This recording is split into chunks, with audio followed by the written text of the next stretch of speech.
Hello, friends.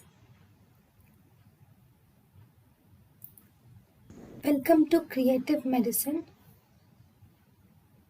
In this lecture, we will learn about Testosterone. Testosterone is the main source. The source of testosterone in females is mainly by the conversion of androstenedione to testosterone. The levels of testosterone in females is 20 to 70 microgram per deciliter. Action of testosterone is hair growth and libido.